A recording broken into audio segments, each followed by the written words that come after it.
एक ग्रामीण बिहारी माधव झा नाम के LDDDHK को स्पोर्ट कोटा के तहत दिल्ली के प्रसिद्ध स्टीफन कॉलेज में प्रवेश मिलता है। वहां उसकी मुलाकात दिल्ली के समृद्ध उद्योगपति की बेटी रिया सोमानी से होती है। उन दोनों को बास्केटबॉल खेलना पसंद है और जल्द ही वे अच्छे दोस्त बन जाते हैं। माधव के मन में रिया के प्रति प्रेम भाव जाग उठता है। एक दिन जब माधव के हॉस्टल रूम में वे अकेले होते हैं तो माधव उसे अपने मन की बात बताता है, लेकिन रिया माधव को केवल एक दोस्त ही मानती है और उसे यह कहकर रोक देती हैं कि वह उसकी गर्लफ्रेंड नहीं बल्कि हाफ गर्लफ्रेंड है।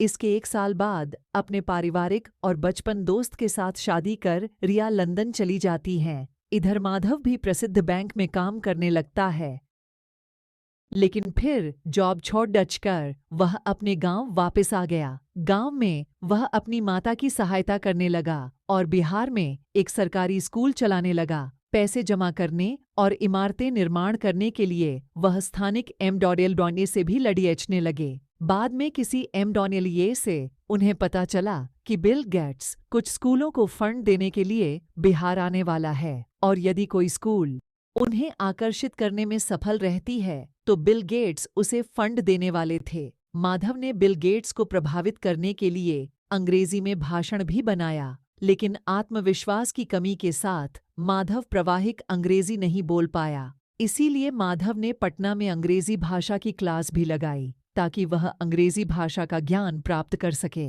इसके बाद एक बार फिर पटना में माधव की मुलाकात अकस्मात रूप से रिया से हुई। तब उसे पता चलता है कि घरेलू हिंसा की वजह से शादी के कुछ समय बाद ही रिया का तलाक हो गया। इसके बाद रिया और माधव फिर से अच्छे दोस्त बन गए और रिया माधव को अंग्रेजी पढ़ाने लगी और अचानक एक दिन फिर वह गायब हो गई। माधव को रिया द्वारा लिखित एक पत्र मिला जिसमें उसने अपनी बीमारी के बारे में माधव को बताया और बताया कि वह जल्द ही फेफड़ों की बीमारी की वजह से मरने वाली है, इसीलिए वह चली जाती है।